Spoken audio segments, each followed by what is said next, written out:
So welcome everybody. I'll start by reading our notice of non-discrimination. You are invited to participate in our transportation planning process, regardless of your race, color, national origin, including limited English proficiency, religion, creed, gender, ancestry, ethnicity, disability, age, sex, sexual orientation, gender identity, or expression, and veteran status or background. Now I'll read an accessibility statement. This meeting is accessible to people with disabilities. Zoom products are compliant with exceptions with the following standards: Web Content Accessibility Guidelines 2.1, Level AA standards, and revised Section 508 standards. If you require any additional accommodations in order to participate fully in this meeting, or if you are having any technical difficulties, please contact Srileka Murthy from the MPO staff at smurthy@ctps.org or 857-702-3705, or you can do this through the chat box. Guidelines are the same as we always have had for a while. All participants will join the meeting with muted microphones. Please rename yourself to include your first name, last name, and affiliation. After roll call, board members may mute and unmute themselves. Always remain muted unless you're actively speaking. To participate in the discussion, please select the raise hand function. Find this by clicking either on the participants button at the bottom of the screen, and a window will pop up with a raise hand button at the bottom, or the reactions button on toolbar, and then I, as the chair, will call on participants. If you're on the phone, you can use *9 to raise your hand. All right. With that, we will want to welcome everyone to the Boston Region MPO meeting of July 18th, and I will turn it over to David to read the roll. Good morning. I will call the roll of MassDOT seat 1. Steve Wolf will represent Secretary and CEO of MassDOT, Monica Tibbetts, not here. MassDOT seat 2. John Bouchard representing Highway Administrator Jonathan Gulliver, here. MassDOT Highway Division. MassDOT Highway John Romano, here. MBTA. Josh Ostroff representing MBTA General Manager Philip Eng, present. Massport. Sarah Lee representing Massport. MAPC. Good morning, Eric Barassa with the Metropolitan Area Planning Council. Advisory Council. I don't think it's Advisory Council here. Thank you for making it easy to raise my hand. Thank you. MBTA Advisory Board. Oh, you forgot about me, David. Brian Kane, MBTA Advisory Board. I'm here, and I wanted to very quickly introduce our new alternate, who is the new Deputy Director of the MBTA Advisory Board, Hannah Swidlkowski, who is joining me remotely. Hannah will be doing a lot of the MPO stuff, and I look forward to you all working with her. Thank you. Thank you and welcome. City of Boston BTD. This is Jen Rowe. I'm representing Mayor Michelle Wu in the City of Boston. City of Boston. Planning Department. 2. Now the Planning Department, not BPDA anymore. Anyway, Jim Fitzgerald, City of Boston Planning Department, representing Mayor Wu. Thank you. At large, City of Everett. Good morning, Jay Monty representing Mayor DiMaria and the City of Everett. Thank you. At large, Town of Arlington. Good morning, John Alessi representing Select Board Chair Steve DeCourcy and the Town of Arlington. And then at large, Town of Arlington. Oh, I'm so sorry. At large, City of Newton. Right, that's what I thought. Good morning, David Kozis representing Mayor Ruth Ann Fuller and the City of Newton. Perfect. Next, we have at large Town of Brookline.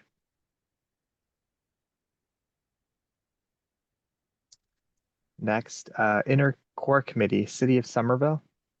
Good morning, Tom Bent representing the City of Somerville and Mayor Katiana Ballantyne in the Inner Core Committee. Minuteman Advisory Group on Interlocal Coordination, Town of Acton. Good morning, Kristen Guichard representing Fran Arsenal, Chair of the Acton Select Board for the Magic Subregion. Metro West Regional Collaborative, City of Framingham.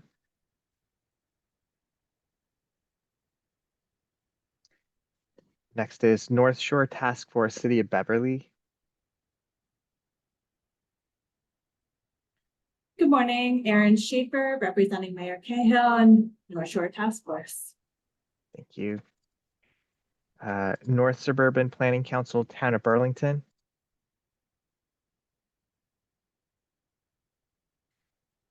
Next, South Shore Coalition, Town of Hull.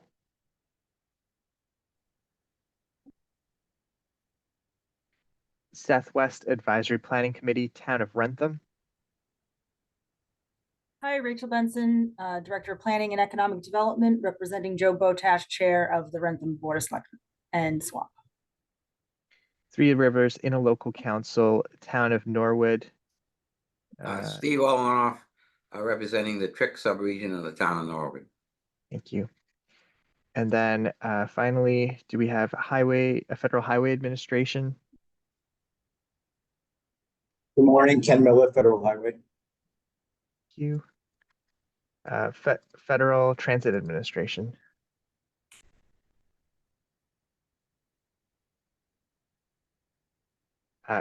And have I left anyone out that I have not yet called? With that, I pass it back to you, Mr. Chair. All right, thank you, everyone. Welcome again. Thank you, Dave. We'll now move on to agenda item 2, which is the chair's report, and I'll turn it over to Tegan. Take it away, Tegan. Thanks. Well, I would love to be the chair of this board. I think I'll move it on to the executive director's report. Oh, that's Otherwise, right. I'd be You're taking right. your job. I never have a thing. I forgot. So sorry. Yes. I told Tegan I have to have some medical stuff, so I have had no caffeine. So if it's a rough day today, you're just going to live it with me. That's all. So yes, I will skip chair's report, move to the executive director's report, agenda item 3. No problem. We've got your back, Steve. My name is Tegan Tyke, executive director to the staff of the MPO. I'll kick off my report today with just an announcement of some date changes. We realized in the month of October, there are some religious holidays that conflict with our regularly scheduled MPO meetings on the 1st and 3rd Thursdays. So we are proposing to shift those meetings in October to the 2nd and 4th Thursdays of the month. So those would be on the October 10th and October 24th.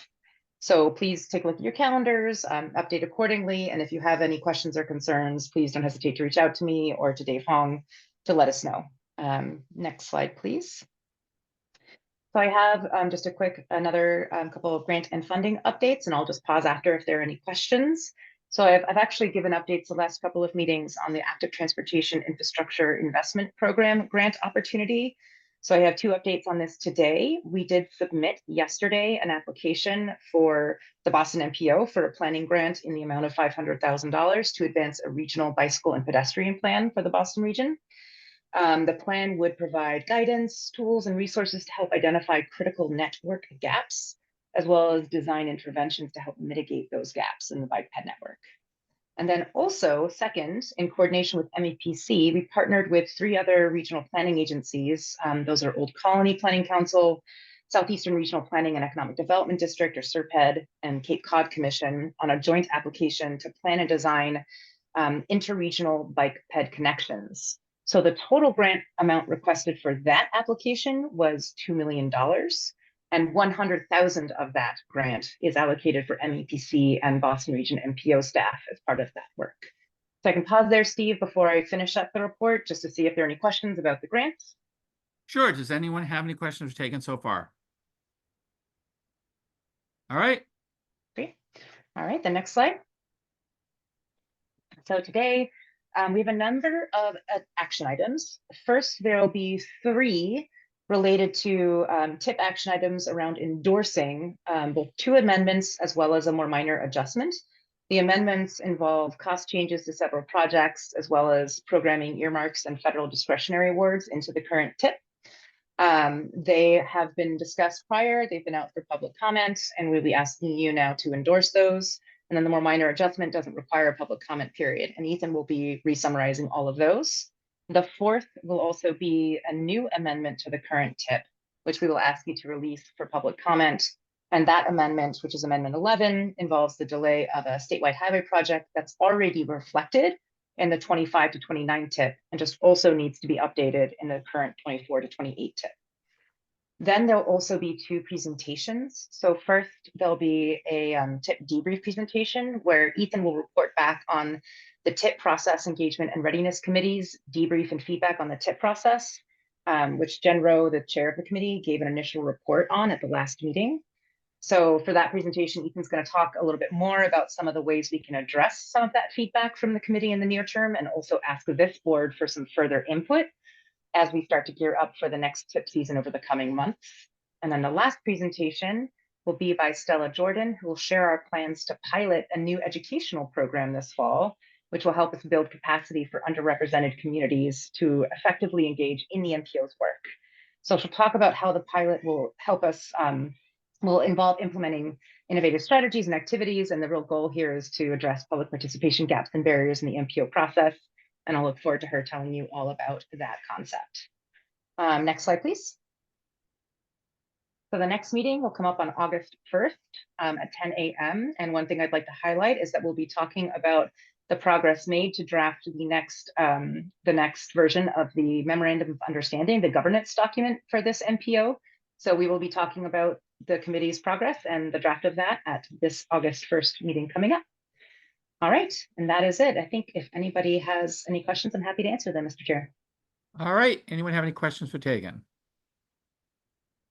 All right, thank you, Tegan. We'll now move on to agenda item 4, which is public comments. Are there any members of the public who would like to address the MPO today? Brad, go ahead. Thank you, Chair. I'm really excited to see this group here for a summertime meeting. As we talked about in the winter and the spring push on the TIP, we talked about how important it is that we all continue to show up and do the hard work year round, not just when the pressure's on with project financing. I will note that there is a TIP amendment for a Somerville project, a critical highway top 200 crash cluster around Foss Park, the intersection of state controlled 28 and 38. We would request that the board support that TIP amendment proposed by Mass DOT, which is the project proponent. This is a critical Vision Zero intervention for the city of Somerville, where multiple Somerville residents have been killed crossing on state controlled highways in crosswalks. This work is critical to our Vision Zero commitments. One other thing I just want to note for the group is that as the work goes ahead, let's continue to implement the work of the MOU subcommittee and continue to think about information sharing for all of projects like the one I just referenced. So thank you, Chair. Thank you, MPO staff. Thank you, board members. Let's keep up the great coordination that we've been committed to this year. All right, thank you, Brad. Any other members of the public that would like to address the MPO today? I don't see any other hands up. Brad, Dave, do you have anything? You see anyone? No. Okay. All right. With that, I think we'll now move on to agenda item 5, which is the committee chairs reports. Any chairs have any reports to for the MPO today? Tom, go ahead. Thank you, Mr. Chair. And good morning, everyone. The MOU Update Committee has been working on items that we were originally tasked with to include 6 modules, work modules, or bodies of work.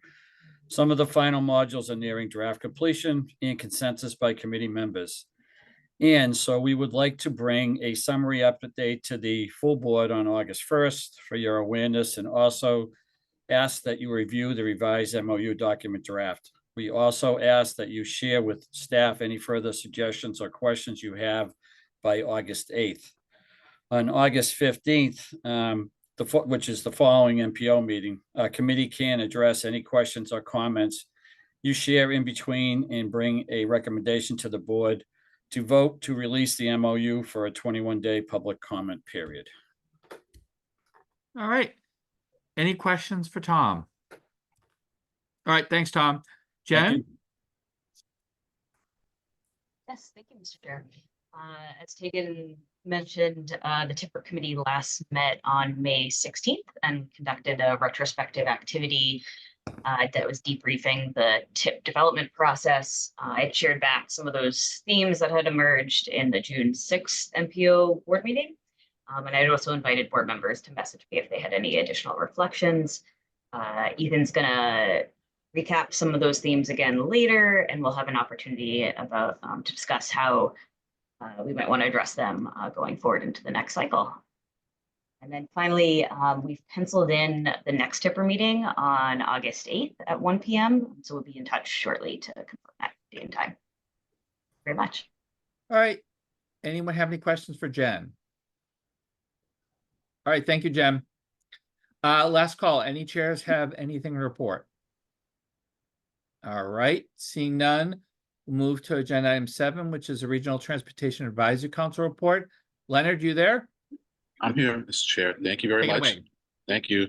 So yes, we met last week, and as advertised at our previous board meeting, we did have a discussion about the before and after study for the TIP projects that had been long anticipated, and it was a robust discussion. And as with the presentation to this board meeting, we are very interested in seeing the before and after study process being incorporated into the TIP process. And so I'm sure there'll be more discussion on that. And we also got an update, or introduction on the update to the public engagement plan, and a little bit of that will be discussed later on today. And looking forward to August, we will not have a meeting in August, but we will probably have a field trip to be determined. We'll let you know that at the August 1st meeting. But in addition to that, we have been welcome to a tour of the Conley Terminal again, and so that will be on August 9th, meaning from 9:30 till noon, and if anyone on this board is interested in attending, please let me know. It can be you, someone spread the word. We have 15 slots, and probably at this point there are probably about 10 left. So on first come first served basis. That's it, Mr. Chair. Thank you. All right, any questions for Leonard? All right, thank you, Leonard. All right, let's move on to our first action item, which is agenda item 7. It's to consider for approval the minutes of May 16th. Can I get a motion, second approve? Rachel Benson, motion. Eric, you Josh second? Ostrov, Eric Barrasso, second that. All right, any changes to the minutes of May 16th? All right, David, do you want to read the roll, please? Yes.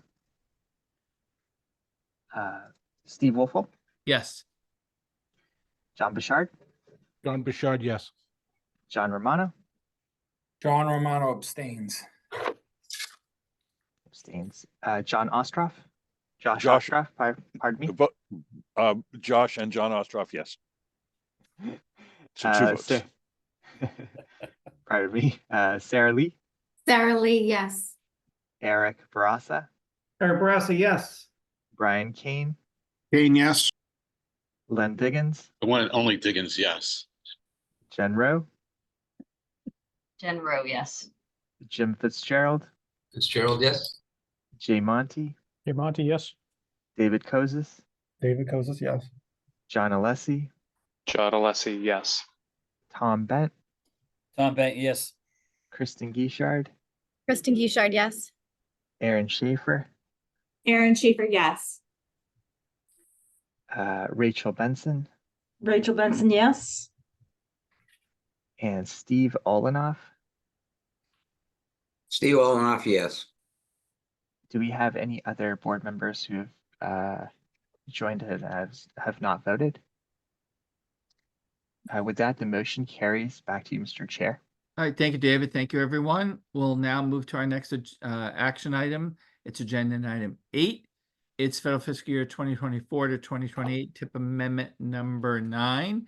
And I will turn it over to Ethan.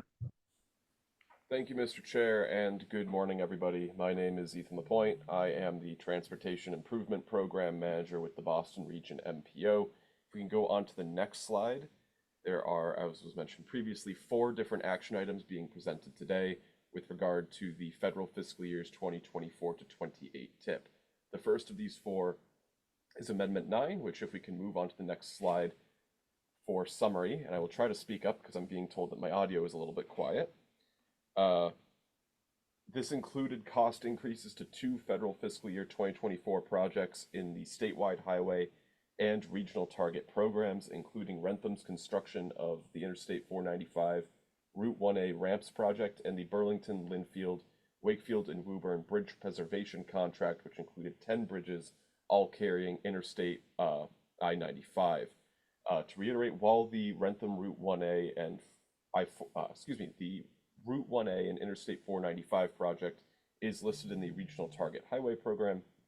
A portion of its cost increase is being borne within that program, with the remainder through the statewide highway program. Moving on to the next slide. As an amendment, this constituted a 21-day public comment period, which began on Monday, June 10th, and concluded on July 1st, 2024, during which there were no public comments received. If we can go on to the next slide, staff are requesting that the board votes to endorse Amendment 9. All right. Thank you, Ethan. Can I get a motion? I guess Brian raised his hand. Can I get a motion second to endorse? Move to approve. Jen? Jen, did you second it? Okay. Your audio was up. All right. Any questions for Ethan on this? All right. Seeing none, David, can you read the roll, please? Yes. Steve Wolfel, Yes. John Bouchard, John Bouchard, yes. John Romano, John Romano, yes. Josh Ostroff, Josh Ostroff, yes. Sarah Lee, Sarah Lee, yes. Eric Barassa, Eric Barassa, yes. Brian Kane, Kane, yes. Len Diggins, Diggins, yes. Jen Rowe, Jen Rowe, yes. Jim Fitzgerald, Gerald, yes. Jay Monty, Jay Monty, yes. David Kozis, David Kozis, yes. John Alessi, John Alessi, yes. Tom Bent, Sorry, yes. Kristen Guichard, Kristen Guichard, yes. Aaron Schaefer, Aaron Schaefer, yes. Rachel Benson, Rachel Benson, yes. and Steve Olenoff. Steve Olenoff, yes. That motion carries, Mr. Chair.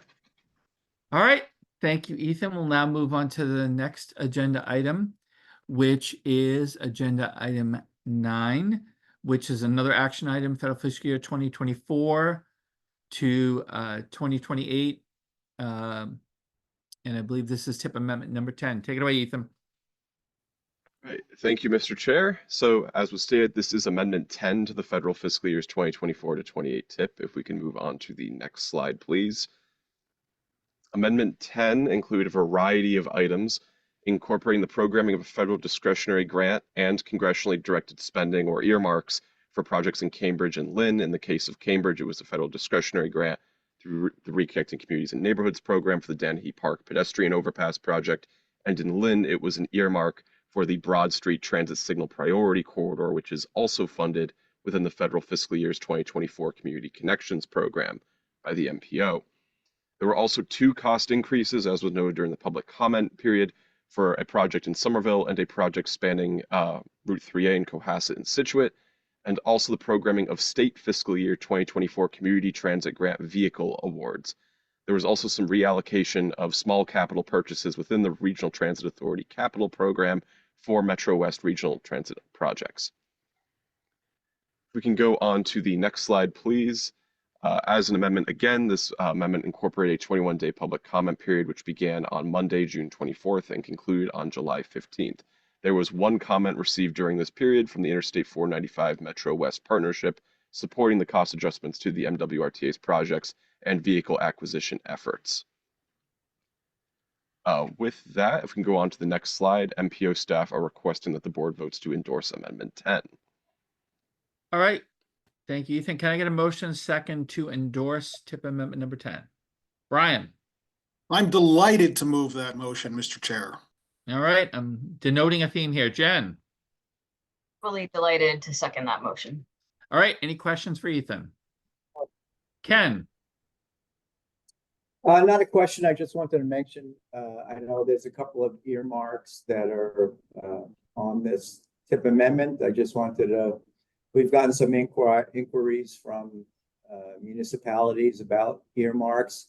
Just want to point out these are not like discretionary projects. Earmarks, the earmark is for the project, not for the municipality that the project is in. MassDOT is the recipient of all earmarks.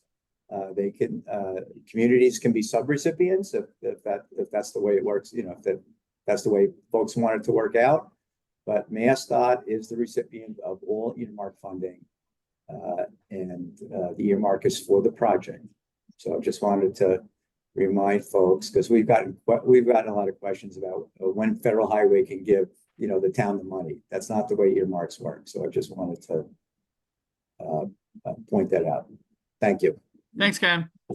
Anyone else have any comments before I have David read the call the roll? All right, seeing none.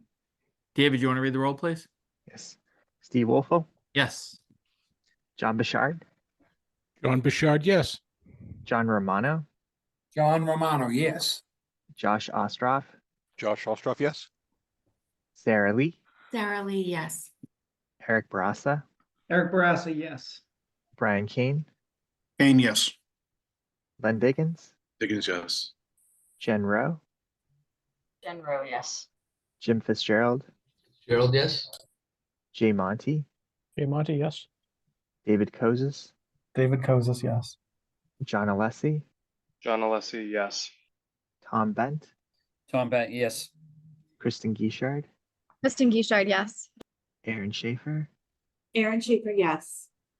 Rachel Benson, Rachel Benson, yes. Steve Olenoff. Steve Olenoff, yes. That motion also carries, Mr. Chair. All right. Thank you, everyone. Thank you, Ethan. We'll now move to agenda item 10, which is also an action item. It's federal fiscal year 2024 to 2028. It's a tip adjustment. Number 2, Ethan. Yes. So again, this is the third action item for the federal fiscal years 2024 to 28 tip. This is actually a piece of new content that is being presented before board members here today, as this is an adjustment. And at the end of this presentation, there will be a request for a vote to endorse. Just prefacing this with that, because there is no public comment period typically required for a tip adjustment. With regard to what is in this adjustment, Adjustment 2 proposes some cost changes to 3 bicycle rack procurement projects within the federal fiscal year's 2024 Community Connections Investment Program. This is for the Medford Bicycle Parking Tier 1 Priority Areas Project, the Canton Public Schools Bike Program, and the Canton Public Library Bicycle Racks Program. Adjustment 2 also incorporates a cost increase within the Regional Target Program for PBD's Independence Greenway Extension. We can move on to the next slide to describe the Independence Greenway Extension in more detail. The cost increase for this project is less than the 10% cost increase threshold that would typically constitute an amendment. It's increasing from a budget of $7.5 million to $8.27 million. This budget increase not only reflects the attainment of the planned specifications and estimates, or PS&D stage, on May 31st, but also reflects cost increase needs identified during the design process, namely with regard to MassDOT policy changes for the disposal of contaminated soils, such that those soils must be disposed of off-site, and also additional mitigation of various environmental impacts as requested from the Department of Environmental Protection, namely related to riprap along Proctor Brook. If we can move on to the next slide, these bicycle rack adjustments that are incorporated here have a net change of $115 of increase between the 3 of them. There is a cost increase on the Medford project for their bicycle rack procurement, going from $29,600 to $37,840, net increase of $8,240. In the case of Canton's 2 projects, there is a cost decrease on both, going from $28,125 to $22,500 for their public schools bike program. In the case of the public library bicycle program, going from $12,500 to $10,000. Again, the net delta between these 3 changes is just $115. And the reason for these cost adjustments is that they reflect the latest scopes of work that have been submitted for the procurement of these bicycle racks, given the number of locations in each. So with that, if we can move on to the next slide, as I prefaced this presentation with, this is an adjustment, so it does not normally require a public comment period. Therefore, staff are requesting that the board votes to endorse Adjustment 2 as presented here today. All right. Any questions for Ethan before I call for a motion a second? All right, seeing none, can I get a motion second to endorse adjustment 2? Brian? I actually have a question, if I might. Oh, all right. Steve. All right, go ahead, Brian, with your question. What is riprap along such and such a brook? Can you just explain what that is, please? I am not an expert when it comes to environmental engineering, but my understanding is that riprap refers to a series of rocks that are aligned along the brook for erosion mitigation. John might have a better explanation, but Go ahead, John. Do you? Thank you. Oh, well, I always have I try to have a better. It is large stone. Riprap is a type of stone, size of stone that is laid along the brook to prevent erosion, steeper slopes. And for this project along Proctor Brook in Peabody as part of the Independence Greenway, we've had some erosion and some boardwalk design, and we're concerned about some water flows through there. So we've installed large stone to prevent that erosion. And that's what riprap is. Hopefully that helps, Brian. John, I guess I just want to encourage Ethan to freestyle some riprap next time. All right. Anyways, Tom. I was going to do the motion. All right, thank God. Second, Josh. Yes, I'm going to add some enthusiastic seconding to riprap and other related. All right. Any last questions before Ethan has to rip rap for Brian? So, all right, seeing none. David, could you please read the roll? Absolutely. Steve Wolfel. Yes. John Bouchard. John Bouchard, yes. John Romano. John Romano, yes. Josh Ostroff. Josh Ostroff, yes. Sarah Lee. Sarah Lee, yes. Eric Barassa. Eric Barassa, yes. Brian Kane. Kane, yes. Len Diggins. MC Diggins, yes. Jen Rowe. Jen Rowe, yes. Jim Fitzgerald. Gerald, yes. Jay Monty. Jay Monty, yes. David Kozis. David Kozis, yes. John Alessi. John Alessi, yes. Tom Ben. Tom Bent, yes. Kristen Guichard. Kristen Guichard, yes. Aaron Schaefer. Aaron Schaefer, yes. Rachel Benson. Rachel Benson, yes. Steve Aldenoff. Steve Olenoff, yes. Motion carries. Back to you, Mr. Chair. All right. Thank you, Dave. Thank you, Ethan. All right. We're on to our last action item, which is agenda item 11, which is TIP Amendment 11 for fiscal years 2024 to 2028. Ethan, take it away. all right. For this next item, Amendment 11 to the federal fiscal years 2024 to 28 TIP incorporates a single project here, which normally constitutes an amendment. It proposes the removal, or rather a delay of a project from the federal fiscal year 2024 statewide highway program, as the project has been recommended for a push to federal fiscal year 2025. In the development of the federal fiscal years 2025 to 29 TIP this past spring, this change was already accounted for. If we can move on to the next slide, specifically, this project is the intersection improvement at Route 28, which is Randolph Avenue and Chickatobit Road in Milton. It's worth noting again that this is also not the first time that this project has seen a delay. It is being recommended for a delay due to environmental permitting and right-of-way needs in the project area. Around this time last year, specifically at the July 20th MPO meeting for the federal fiscal years 2023 to 27 TIP, the project was previously recommended for a delay from federal fiscal years 23 into 24. So this marks the second time that the project has been amended for a similar action here. Again, just to reiterate, the reason for this delay relates to right-of-way and environmental permits in the project area. It's a fairly environmentally sensitive location.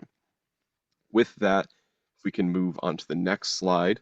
As an amendment, this is a request for a release for a 21-day public comment period, the comment for which would commence tomorrow, Friday, July 19th, and conclude August 8th. With that, on the next slide, happy to field any questions. All right. Anyone have any questions for Ethan on this? All right. Seeing none, Ethan. Oh, Steve, go ahead. Yeah, I just wanted to note this is an important intersection. It's gone up from the second most dangerous intersection in Massachusetts to the first, which is not a great achievement. So, yeah, hopefully this will move right along and finally get this dangerous intersection fixed. Thank you. All right, Ryan. Thank you. Can someone remind me what our process is here? I mean, given that we've already delayed this project twice for environmental reasons, I assume the cost has gone up significantly since the first time. So,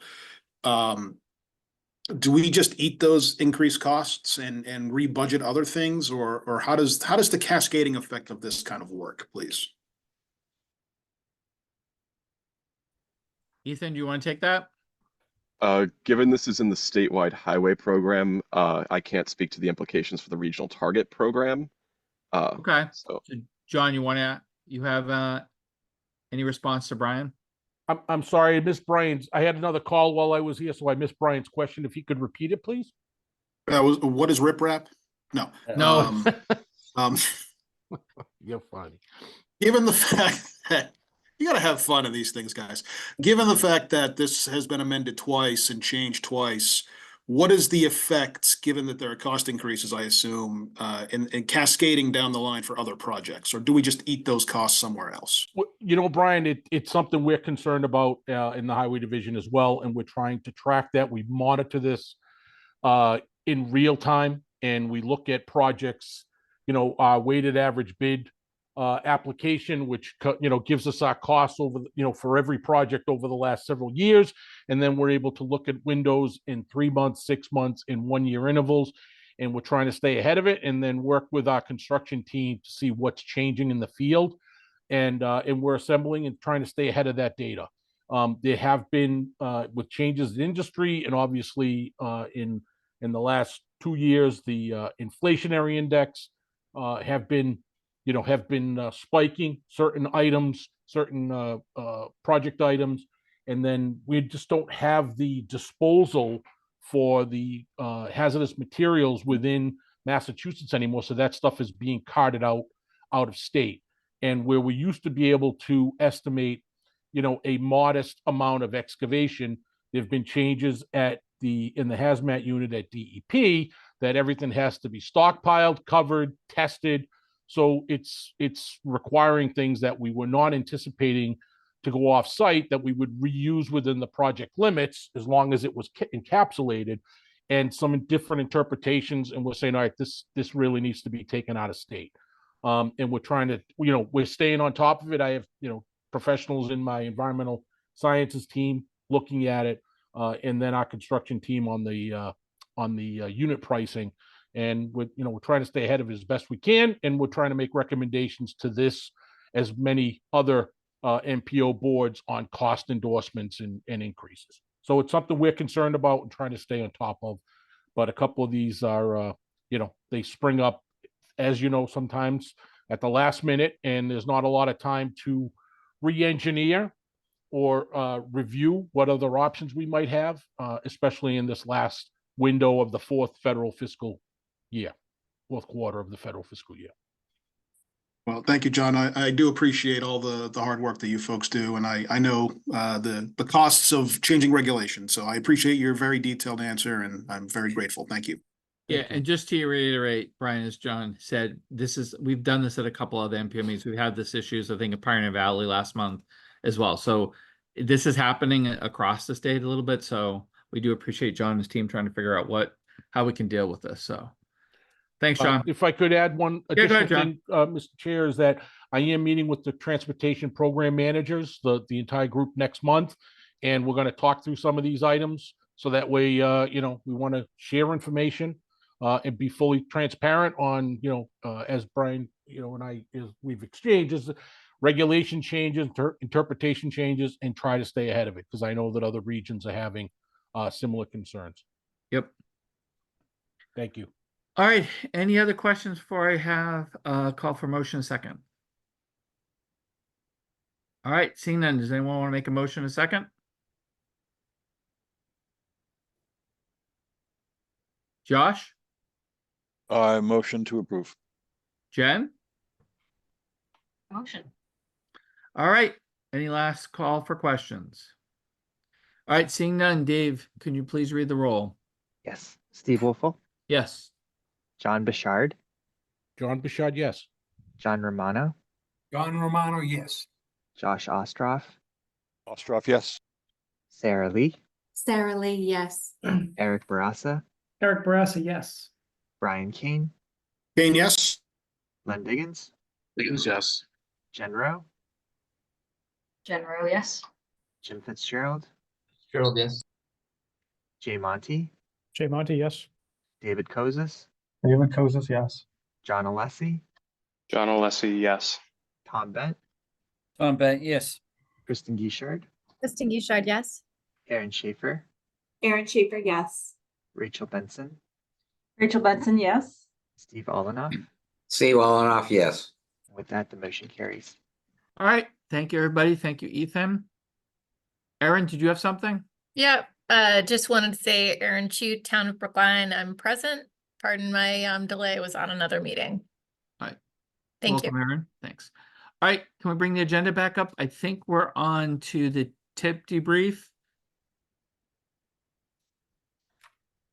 Yeah, so we're on to agenda item 12, which is the reviewing the development process for the federal fiscal year 25 to 2029 tip. Ethan, you thought you were done, but you're not. So please take it away. Thank you. There is no rest in this case. So this Nope. presentation is a reflection on the development process that was undertaken for the federal fiscal years 2025 to 29 Transportation Improvement Program. If we can go on to the next slide to provide an overview of today. We're going to start off by just stating some of the objectives of what we want to have the board discuss and consider here, reiterate and kind of reflect on what the cadence was for developing the federal fiscal years 2025 to 29 tip, and refer to something that Jen mentioned earlier in their chair's report on the tip process engagement and readiness committee, basically summarizing some of the feedback that was received at the May 16th meeting there, and also preview some of the process improvements that are being considered right now, which are also related to the MOU committee that Tom also mentioned earlier in today's meeting. And then, of course, we'll have an opportunity to discuss some of these items. So to move on to the next slide and cover some of the objectives here today. Again, this is an opportunity to reflect on some of the challenges that were encountered over this past year during the development of the federal fiscal years 2025 to 29 tip, namely many challenges where it was not the first time that they had been encountered. It's also to consider how those challenges would have impacted the transportation improvement program, not only in the regional target projects, but also the decision-making process around how projects may be prioritized, selected, voted upon, or considered in the first place. And again, we'll try to preview some of the opportunities or considerations being made for improved processes that we'll employ as part of the federal fiscal years 2026 to 30 cycle, which we are already thinking about now. And of course, as noted, how these improvements may relate to the MPO's operations plan as well. So moving on to the next slide to kind of review some milestones at a very high level here.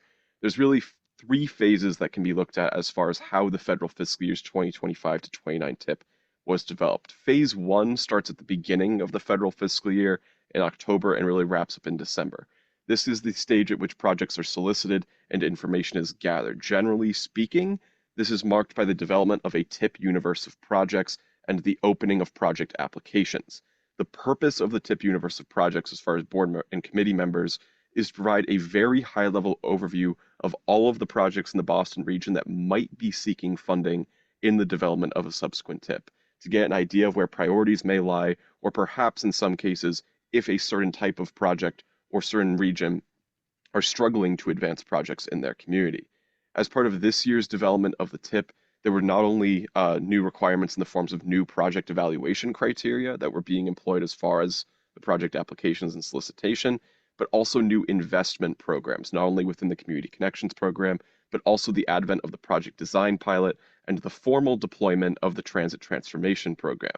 And starting in October, it was also the inauguration of the TIP Process Engagement and Readiness Committee as well.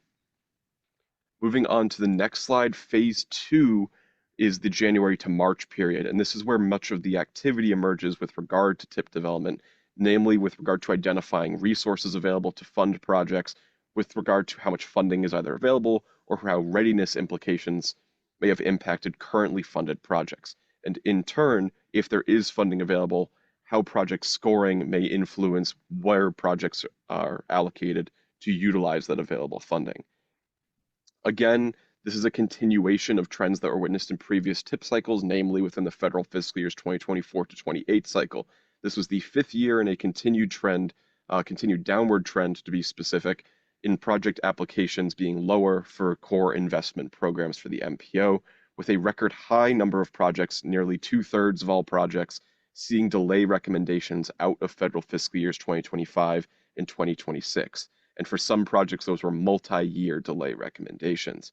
Moreover, with these delays, there were also necessary and somewhat unprecedented decisions with regard to the need to identify the reconciliation of deficits in certain federal fiscal years. There were, however, some improvements that were employed this year versus the 24 to 28 cycle, namely an earlier engagement of stakeholders to utilize unallocated funding in federal fiscal years 2025 and 2026 for those fill-in kinds of projects. And as far as phase 3, this relates to the decision-making and public engagement process. So on the next slide, phase 3 is basically the culmination of all of the activities with regard to identifying what resources are available and how projects have changed, and also incorporating public engagement around the draft document and how to consider that public engagement when the TIP is finalized for endorsement. One of the important things, which I will mention on a following slide, is that there were weekly meetings being held, be it by the MPO board or the TIP Process Engagement and Readiness Committee, to make difficult decisions around a limited funding availability in federal fiscal years 27 and 8, the funding surpluses in federal fiscal years 25 and 6, and also whether or not new projects should be funded in federal fiscal year 2029. So this year marked a great deal of work, much, I would say, greater than last year, as far as trying to make some of these tough calls. And again, as far as the spirit of process improvements, there is always the possibility this may emerge in a future TIP, so we want to work towards trying to make it so that there is a more robust system in place to address these challenges going forward. Specifically on the next slide, the TIP Process Engagement and Readiness Committee. If we can jump to, yeah, thank you. The TIP Process Engagement and Readiness Committee really was an opportunity to provide a more in-depth or detailed discussion on some of the decisions that MPO board members may need to make at those primary meetings. This not only related to TIP amendments in the fall of 2023, but also specifically readiness challenges that towns and their projects were facing within federal fiscal year 2027, and just general decision-making activities with regard to TIP scenarios for the 25-29 TIP. It's worth noting here that when the TIP Process Engagement and Readiness Committee was inaugurated, staff had mentioned that there would be a meeting every other week. I should say I may have actually, so I apologize. Staff had anticipated meeting every other month with a potentially monthly meeting cadence during the spring. Kind of a Freudian slip here. What had actually happened is that there was a meeting every other week in the spring. So I would just like to note here that the TIP Process Engagement and Readiness Committee committed a much greater level of cadence than we had initially anticipated when they had all signed on in the fall. So I want to provide them some credit there. I will just note as well that the committee is going to continue in the federal fiscal years 26 to 30 TIP to play a major role in the coordination and discussion of process improvements and decisions around the TIP over the next few months moving into the next year's development cycle. With that, if we can move on to the next slide and talk about how the TIP committee reflected on this past TIP development cycle, there was a retrospective activity that was undertaken at the May 16th TIP committee meeting, the outcomes of which I posted in detail in the chat of this meeting here. What this presentation will do is to summarize some of those points. Namely, it will summarize the 5 different areas of feedback received as far as what should members continue doing, what processes should be improved, what activities should we see less of, where should we start doing certain activities, and what kinds of activities should we stop doing. So if we go on to the next slide to look at what activities went well this past year, many of the responses that were received from members expressed an interest in continuing a hybrid MPO meeting system, not only having a virtual opportunity, but once in a while continuing to meet in person. Moreover, there was a need to continue to try and provide not only a summary at the start of TIP committee meetings to reflect on what decisions have been made at the prior meeting, but also additional resources, tables, presentations, meeting minutes to help to inform future decision making. On the next slide, for the areas in the need of process improvement as far as where can actions be taken to do more of something, this would be the better incorporation of municipal perspectives, namely how the project proponents feel about their own projects in the TIP Readiness Days discussion, and doing so sooner. It would also was a recommendation to establish clear guidelines and expectations as far as what kind of projects MPO members would want to receive when funding is available and when that information should be provided to MPO members to make an informed decision. There's also the ask that these fill-in projects should be solicited from more parties, such as the Department of Conservation and Recreation and also Massport, as well as continuing to take projects and consider projects from the MBTA, regional transit authorities, and MassDOT. Moving on to the next slide for a less of, there were 2 areas of feedback received under the less of category.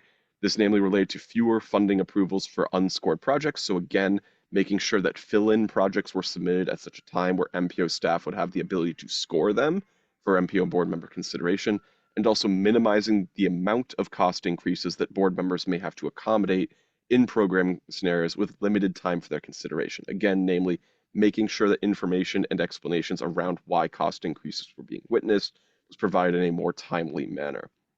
With regard to the stop doing category, most of the feedback there was focused on meeting proceedings, so I won't go into that here, but both the less of and stop doing categories, and namely with regard to the less of, represents areas where members had expressed that they wanted more time or level of detail to make informed funding decisions.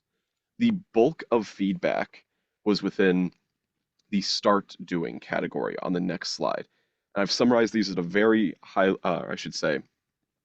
very high level over these next couple of slides, but basically these are the kinds of areas where the MPO board and the TIP committee can consider or express their interest in the improvement of processes. This feedback generally fell into 3 different categories. Feedback related to projects that might be seeking funding, trying to get on the TIP, projects that may already be on the TIP because they have funding, and projects that may have already been funded in the past and completed, but we still want to consider the efficacy of whether or not there was a worthwhile return on the investment that the MPO chose to prioritize. With regard to projects seeking funding, again, this somewhat refers to the fill-in projects category, namely the need to solicit a bench of projects that would be done in the fall, perhaps as part of the TIP universe process, should surplus funding be identified in the early spring. Over time, fill-in projects have generally emerged as an area where regional transit authorities, the MBTA, and MassDOT may have projects that are utilizing that funding, and as was noted previously, other entities like DCR and Massport may as well. However, the ideal is that this bench of projects would, in the spirit of regional prioritization of local projects, be dominated by municipalities in the future, really opening up that project pipeline. There's also a request to consider the development of staff capacity at the MPO in the long term for supporting the design of municipal projects, or even better understanding the construction process as well. Basically fomenting the existing technical assistance programs that many municipalities may utilize and considering ways to better integrate that into the solicitation and development of TIP projects for consideration. And in a similar vein, also leveraging existing skill sets and capacities at MassDOT and the MBTA to train municipal project proponents for designing projects. This is also complementary to existing education activities that MassDOT undertakes in partnership with entities like UMass Amherst for Bay State Roads workshops, etc. there. With regard to projects that are funded and on the TIP, there was a request to have project proponents report on the statuses of their projects and their next steps in design as the project moves forwards. This also includes the incorporation of benchmarks for project advancement. What kinds of permits are they meeting? Are they meeting them, doing their NEPA and MEPA on time? How long are they taking to reach 75%, etc. And also requiring project proponents to submit public feedback for members to refer to. This not only can apply to projects currently funded on the TIP that might be struggling to progress design, but also could be for projects that are seeking funding on the TIP to give an idea of where local sentiment lies before they are decided upon in the first place. And of course, a pre-readiness days meeting with project proponents at the local level to better incorporate that municipal perspective. The piece of feedback received for completed projects actually refers to a recent study, somewhat, conducted by MPO staff, which was referred to as the TIP before and after study. Basically, this would refer to the request to develop a more formal post-project reporting process so that MPO board members can better evaluate the outcomes of funded TIP projects. If we move on to the next slide. So based on some of this feedback that was received from committee members here, staff, as part of the development of the MPO operations plan in coordination with the MOU committee, have been working on better identifying opportunities to take the experiences of the development of the federal fiscal years 25 to 29 TIP and identifying and investigating some of these recommendations to make some process improvements, including some improvements that are already part of the plan. Now, these are items that are being investigated and looked into further, and we may have more information and detail to provide over the coming months. But some of these areas that are being considered right now is establishing a pre-readiness days meeting for MAPC subregions. This would be about 3 days conducted by MPO staff in January to ask municipal project proponents with projects on the tip to provide their feedback to MPO staff, such that MPO staff may then pass that along to MassDOT. The MPO staff to MassDOT feedback pipeline is already established as part of the tip readiness days. This would just provide additional level of detail and help to reflect and elevate those municipal perspectives to inform better decision making. This would also incorporate a reporting to the TIP process engagement and readiness committee on project readiness throughout the year. So in addition to the annual TIP readiness days exercise, there may be much smaller scale reporting, be it twice a year or quarterly, from MPO staff or MassDOT's planning office, with information taken from the MassDOT highway districts on specific priority projects or projects that may have faced some challenges in recent months or TIP development years. And of course, also establishing within the TIP universe and also the project solicitation process and earlier solicitation of transit projects and projects from other proponents to better enable scoring. There will also be, as part of the development of the federal fiscal years 26 to 30 TIP, a scoring of some of the unscored projects that are currently funded within federal fiscal year 2026. So that will be done as part of this fall, so that it will be considered as part of the development of the 26-30 TIP development cycle. So moving on to the next slide, before we move into discussion, as was noted previously, the TIP committee is going to continue to meet before, during the next TIP cycle to discuss, develop, and implement some of these process improvements. These are being investigated right now. We want to incorporate feedback more closely as we look to establish more formal processes. The next virtual meeting of this committee is on August 8th, 2024 at 1 p.m. So if you are interested in this topic, be sure to stay tuned for that.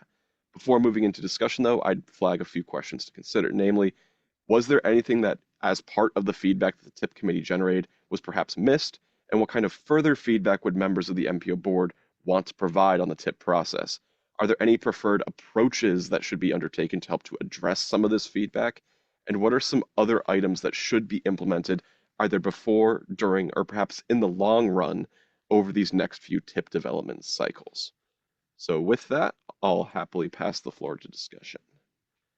All right. Before I have a question, Ethan, before I open up to others.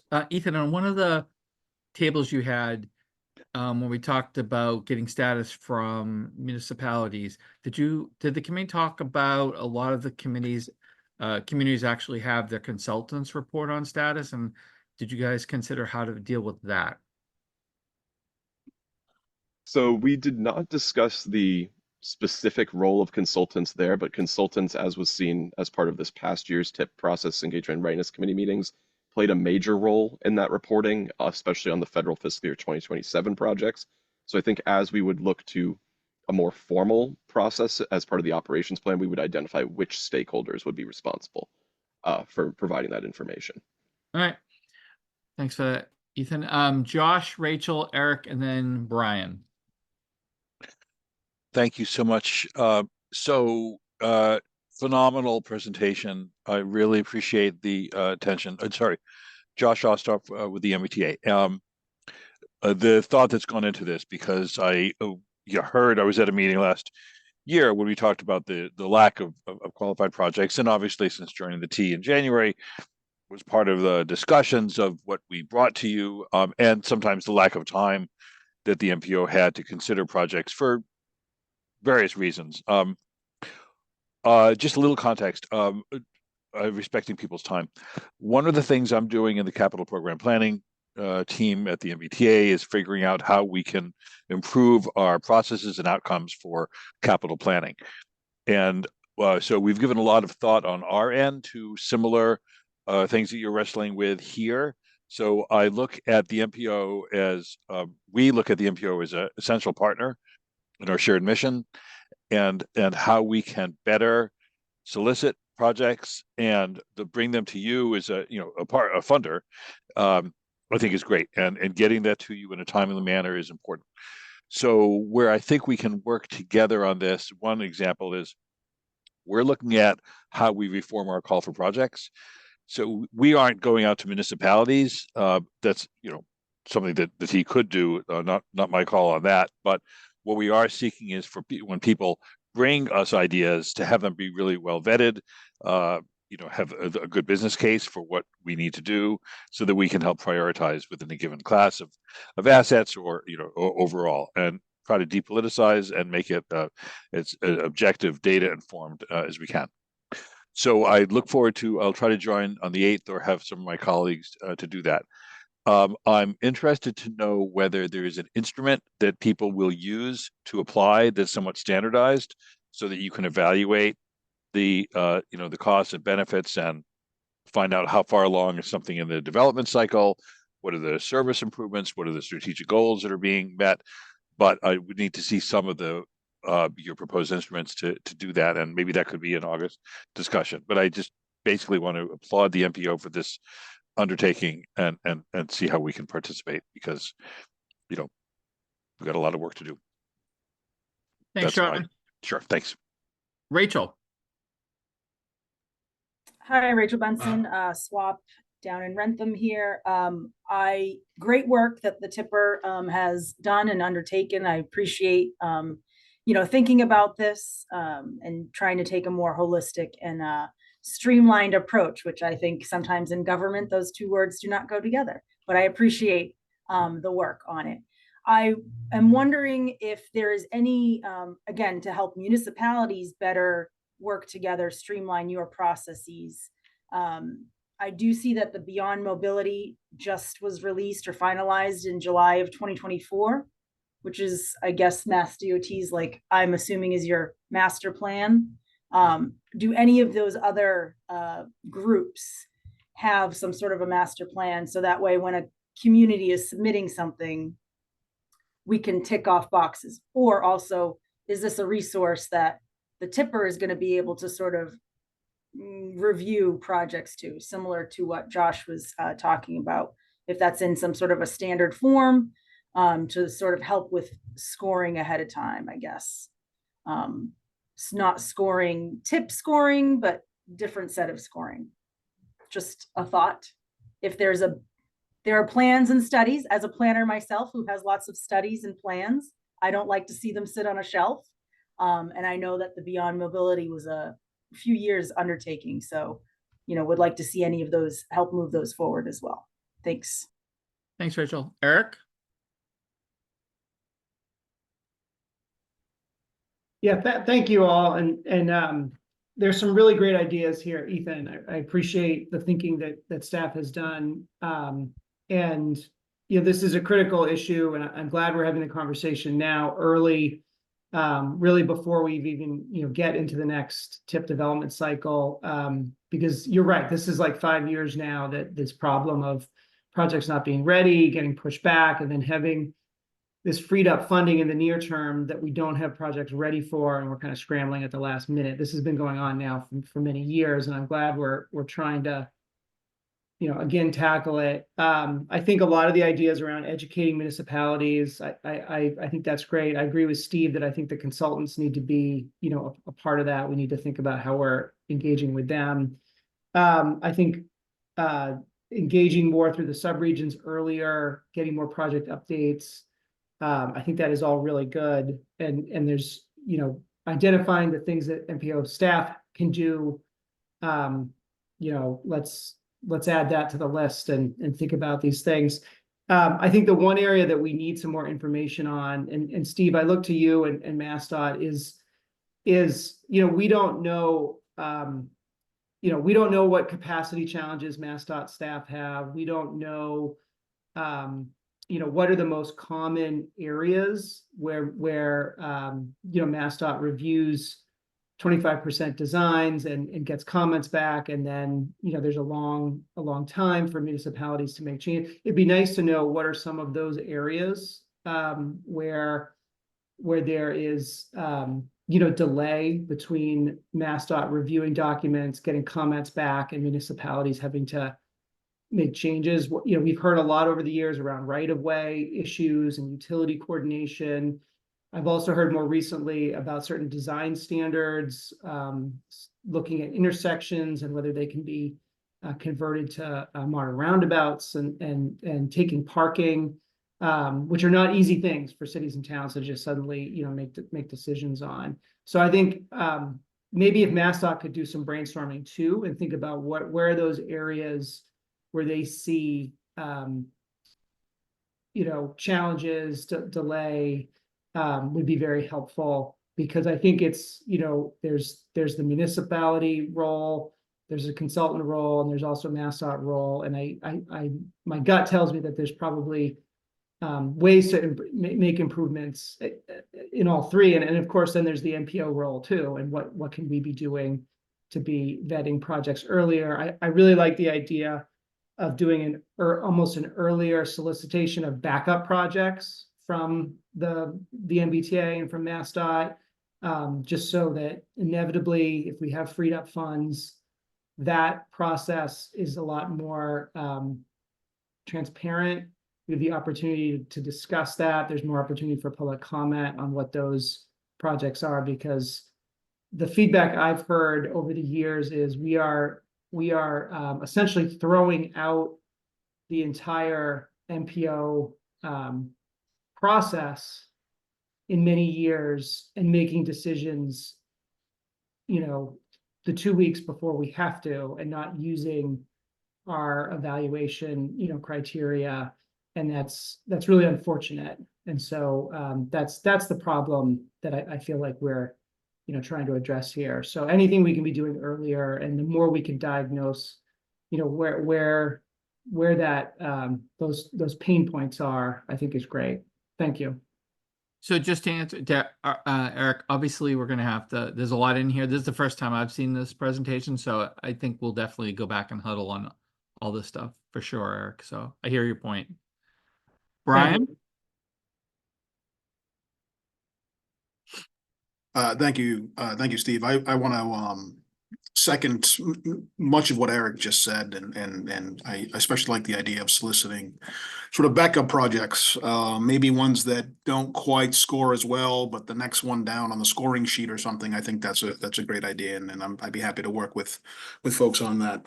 I also just wanted to, with respect to Ethan's presentation, I really want to also encourage trying to find a way to incorporate the Department of Conservation and Recreation into these processes.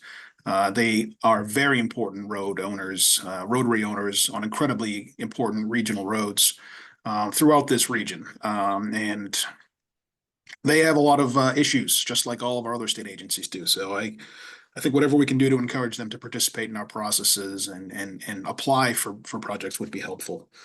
And I guess I also want to just really lift up the work of the Tipper Committee, and especially just thank Jen Rowe for chairing that.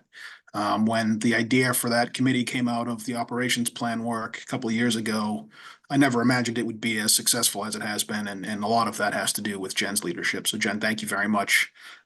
Very important work, and as Ethan said, if it's meeting weekly, that means the MPO's meeting, that the Tipper Committee is also meeting, that means you're meeting every week.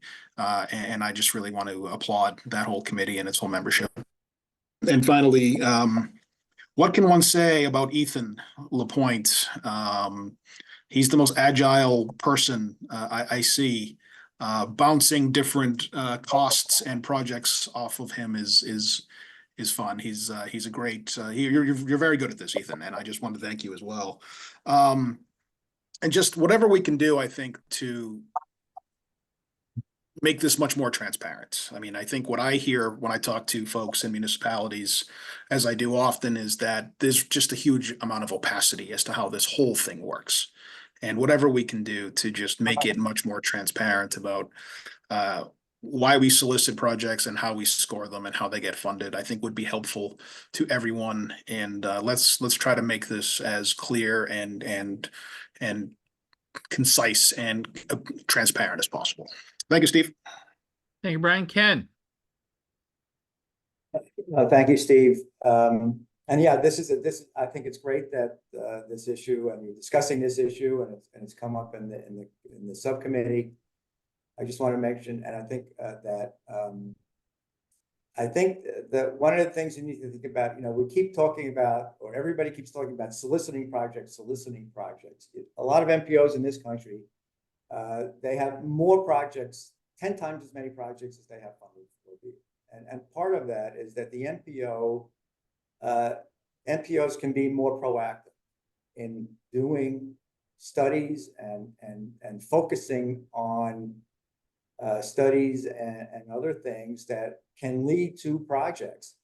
So for example, years ago, a long time ago, when I worked at MassDOT, it's a long time ago, Federal Highway told us that they thought that every UPWP for all the MPOs in the state should be, the money should be allocated a third for all of the certification activities, a third for, data collection, modeling, those kinds of things, but a third for doing studies that lead to projects.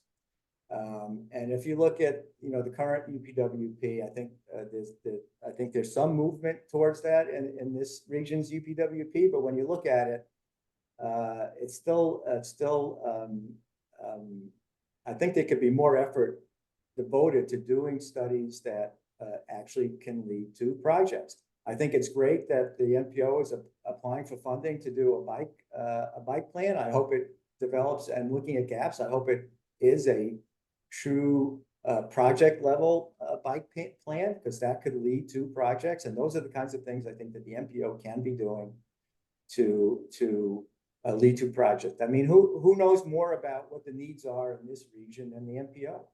That's what that's what the transportation plan is all about: identifying needs and trying to figure out what to do about it, identifying gaps. So I think moving forward this year, the UPWP committee and the staff should really think about realigning at least some of the work that the MPO does to lead to projects. Thank you. All right, Ken, thank you. Brian? Yeah, thank you. Sorry, one last thing, and just to respond a little bit to Ken, and Ken, I agree with you. I wish we had the ability to allocate a third of our money to more planning and proactive studies. The fact of the matter is municipalities simply do not have enough financing or money to do the stuff they need to do. So they look to this MPO as a funding source for things that should be done as a matter of course. And I think we all know that Chapter 90 is woefully underfunded. I've been saying this on the Transportation Task Force from day one, that we are not solving anything unless we give our municipalities more money to do more projects so that they can come to the MPO less to do basic maintenance stuff. And I think we all can agree that that would be a better answer. And I guess I would just retort a little bit and say that the folks who know best than the MPO are the local DPW commissioners, who understand the condition of their roads and realize that they need more Chapter 90 money so that they can do their basic jobs. And I think we all can agree that it would be wonderful if we could do less of that and more of the broader strategic, regionally important stuff. But we're working on it in the task force, but it'll be a challenge, as everybody knows. Thank you. Thanks, Brian. Anyone else? Well, yeah, Ken if and I Jay? may, Steve, I don't disagree with you, Brian. Sure, more money is great, and yeah, there are needs. And I wasn't suggesting that the MPO only look at, hey, these big region, come up with these big regional projects. I think, for example, the MPO has done corridor studies and has recommendations regarding complete streets and intersections and things like that. And now that you have this pilot program, if there are communities that, if there's a recommendation from the MPO to do a complete streets project or a couple of intersections, and the community does not have the resources, then guess what? The MPO can fund the design and get the process rolling, because you now have that that pilot program, and it could become a permanent program. Who knows? So I don't think it's either or, Brian. I think it's I think there are opportunities moving forward. Thank you. All right, Jen. And I just wanted to express my gratitude for everyone who's kind of spoken up today, and for this really rich conversation. I've taken a lot of notes, which I'll be sure to share with Ethan, and take them into the August meeting for Tipper. I also want to thank Ethan and staff and the chair and MassDOT for bringing this agenda item. I think it was entirely one of their ideas, not mine, but I think it was absolutely brilliant in that, like, I think the committee can kind of move, is only as valuable as it stays in alignment with the board itself. And so I'm really, really glad we brought this back and to hear some additional perspectives that beyond what initially came up from the board. So thanks so much for engaging on this topic. All right, anyone else? All right, I don't see anything. Anyone else have their hands up? So Ethan, I think we can tell you you're done for the day. Good job. All right, we are now on to agenda item 13, which is as Tegan alluded to, this community planning lab idea that staff has. So I'll turn it over to Stella Jordan. Thank you, Mr. Chair. And everyone, please bear with me as we switch gears away from the tip here for a moment. My name is Stella Jordan. I'm the Public Engagement Program Manager at the MPO, and I'm really excited to be sharing with you some plans that we've had today about a community planning lab pilot program. If we can go on to the next slide, I'll just start with a bit of background on where this idea came from.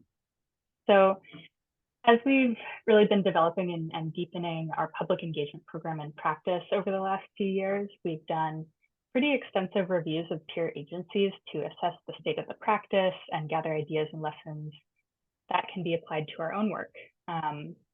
As part of this development and review process, we've come across several examples of other planning agencies deploying educational programs. These are sometimes also called civic academies, as innovative strategies to address the underrepresentation of some communities and the barriers they face to participating in planning processes.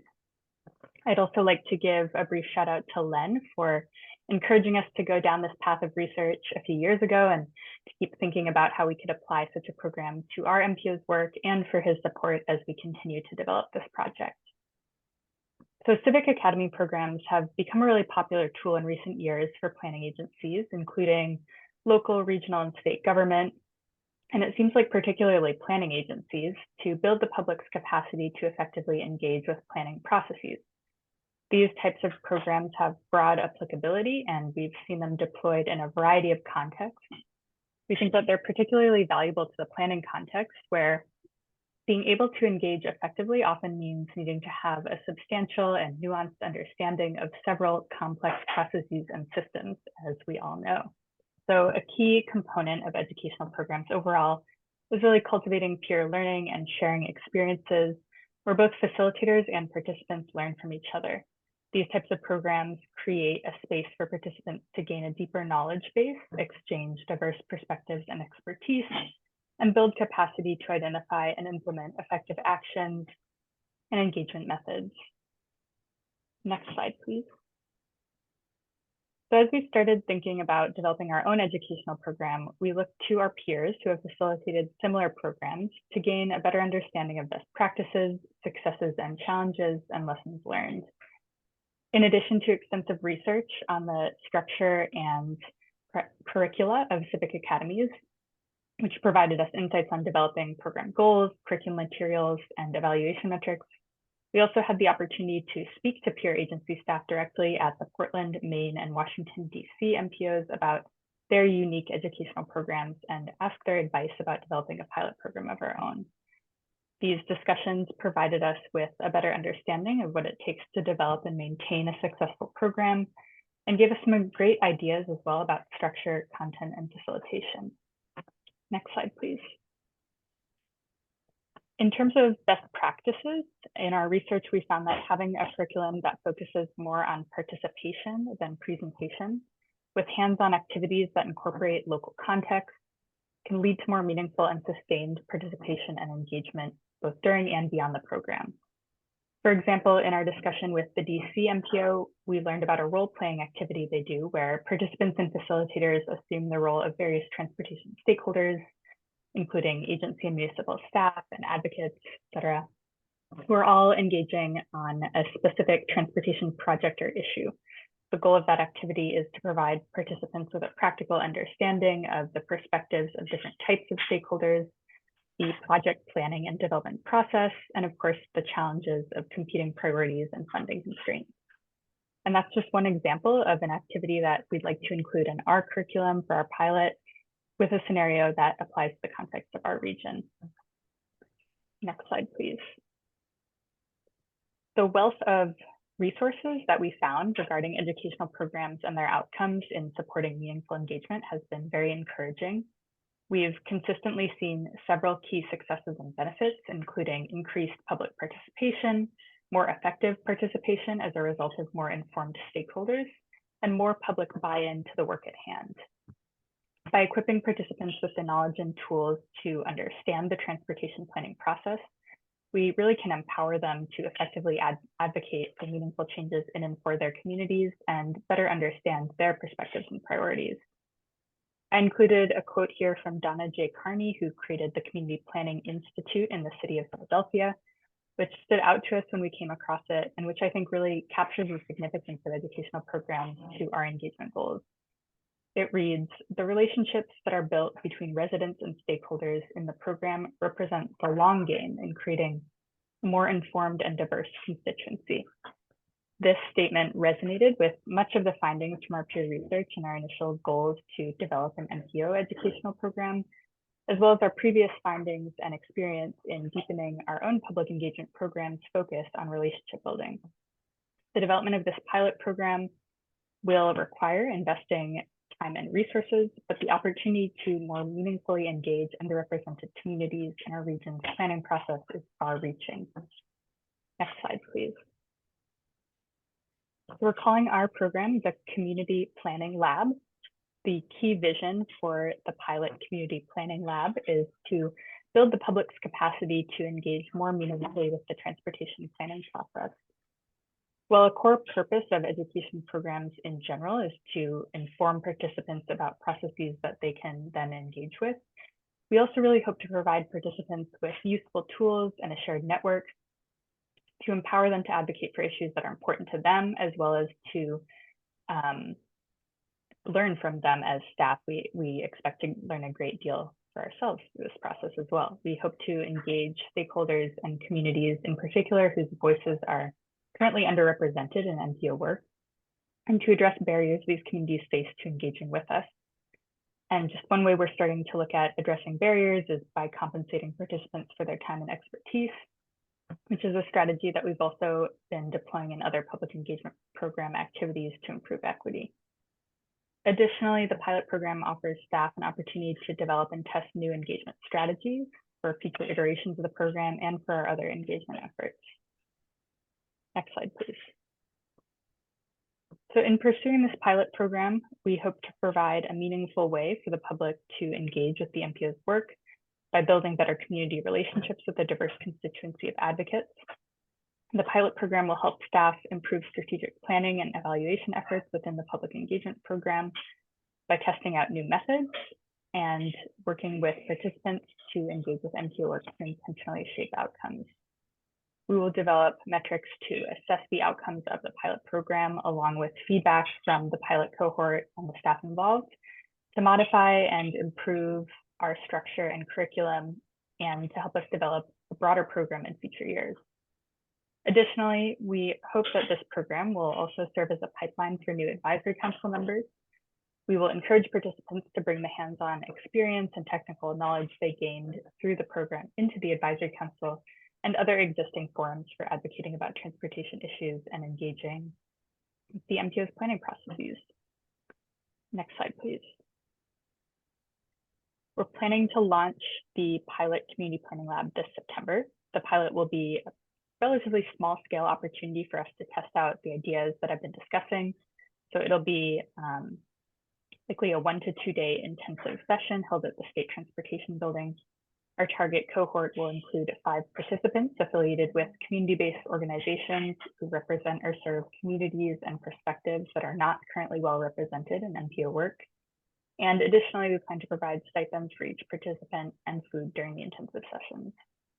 As I mentioned, this pilot will serve as a learning experience to help us develop a broader program within the MPO's public engagement program in future years, as staff and participants gain a greater understanding of successes and opportunities for improvement. And while we won't be able to implement all of the great strategies and methods that we gathered during our peer review within the scope of this pilot, we are archiving these ideas to build out in future iterations of the program as well. One example of a practice that we'd like to consider bringing into future iterations of the program is collaboration with community-based organizations and other planning institutions to actually develop program materials. At the Baltimore MPO, for example, collaborated with their state arts college to develop a board game that reflects the transportation decision-making process. We found this example really exciting and inspiring, and we think these types of community partnerships will be really critical as we continue to work on developing relationships and broadening representation in the context of this program and, of course, our other engagement work as well. We've also had a conversation with the Advisory Council about their ideas for materials and activities based on members' own experiences learning about and engaging with the MPO's study process. And we look forward to continuing to work with them as we develop this program further. Next slide, please. We could just go on to the next slide. We are excited to hear your thoughts on the progress and plan for the program so far. We have outlined a few questions here just to kind of guide our discussion today, but of course, appreciate any additional feedback you may have. Just go through these questions quickly. So the first one, based on your experience working within the planning process, or even thinking back to when you first started engaging with the MPO and were learning about its functions, what type of content and education was the most helpful to gaining a comprehensive understanding of the regional transportation planning process? What metrics do you suggest we look at to measure the success of this pilot program? What would your ideal outcomes look like? And finally, what elements would you like to see us explore and implement in future years as we look at expanding this program beyond the pilot I outlined? And with that, I'll turn it back over to you, Mr. Chair, for discussion. All right. Anyone have any questions or comments on Stella's presentation on this pilot? Josh. This is my favorite MPO meeting in a long time. I love this content. Thank you so much, Stella and MPO staff, for this. Yeah, I mean, just generally like a pipeline of knowledgeable people who know how to initiate and champion projects is like super important. We don't get that perspective. So kudos to the MPO for initiating this. What do you, are you looking for help, people to raise their hand and say, yes, I'd be glad to, participate? Are you looking for mentors or speakers? Or I might have missed that because just trying to absorb all this. So, and then as I asked Ethan, if there's something that could be sent to us that, if you're looking for individualized feedback, I'm very interested in that. So. Yeah, thank you. Yeah. No, I really appreciate that, Josh. Yeah, we haven't, since the pilot is going to be so kind of small scale at this point, we hadn't built in much time for having outside facilitators, but I think that's definitely something we'd love to explore in future iterations of the program, and certainly can send out these questions to everyone, and I'm happy to have follow-up conversations if folks want to dig in a little bit more. Any suggestions you have, from your perspective about the content, the activities, or even the types of folks to reach out to and invite as participants, you're definitely really welcome. Yeah, I'm happy to take it offline and have the conversation. It's personally a very interest. Not speaking for the entire MBTA here, but I can probably get some folks. So if it's helpful. Thank you, I appreciate Josh, it. Eric, and then Aaron. Yeah, I was just going to say that, my experience has been, I think, for engaging with people who are more interested in like more of a regional conversation is starting with the long range plan and really connecting the long range plan with the TIP, because I think when we start to implement the long range plan through the TIP, we're now talking about projects that are, fairly geographic specific. I mean, many of our projects are in just one municipality, or maybe they span a couple municipalities, and the people who are going to be most interested in that are the people who are either living or working in those communities. My experience has been when we're talking to people who are thinking more regionally or kind of interested in more like what is the Boston region sort of transportation, what are we doing, how are we addressing outcomes that are beyond just specific projects. That's a place to really start with and engage with people and thinking about the vision and values and how that sort of trickles down with our investment programs and scoring criteria. I feel like that's the place where people that input is really valuable, because then that can kind of ripple through the decision making for all projects. Yeah, thank you, Eric. I think that's a really good point. I agree. I think that talking about the long range plan is like kind of one of the most compelling like inroads to talking about our work more generally. So I think that's definitely something we want to try to weave in as like an overarching topic. Really appreciate the feedback there. All right. Yeah, thank you. Erin Chute, I'm the Commissioner of Public Works in Brookline and represent our chairperson, Bernard Green, on the MPO. Thank you for bringing this before the MPO today. I'm really excited to, to really learn more about the engagement and what this might mean. I think that, Eric had a lot of good points in terms of long range planning and what that means. I would say sometimes from my perspective, the agencies and the larger organizations are really well tuned in to how the MPO works and are really engaged and kind of have their timing right in terms of the overall, the timeline and the processes and all of that, the scoring. They have the staff to do that. I would see this as being incredibly valuable to really engage the municipalities and not only the directors, but some of the senior level, our senior level engineers and transportation engineers to really think about how to utilize the MPO to make strategic enhancements in their community. And they're so often understaffed that it is incredibly hard to sort of navigate this process. And as much information as this incredible staff always puts out there, I think that there really probably is an opportunity to work with this group and really figure out how to make the MPO more accessible. Yeah, thank you, Erin. I appreciate that perspective. And I think that's definitely another area where like as we develop this and continue to expand it, we would love to get closer input and collaboration from municipalities. And I think also just like share the resources that we develop through this program, because I think they, to your point, they could have broader applicability than just to what we've scoped here. All right, thank you, Erin. Jen. Kind of building off of Erin's comments, I am overjoyed to see this effort kind of kick off.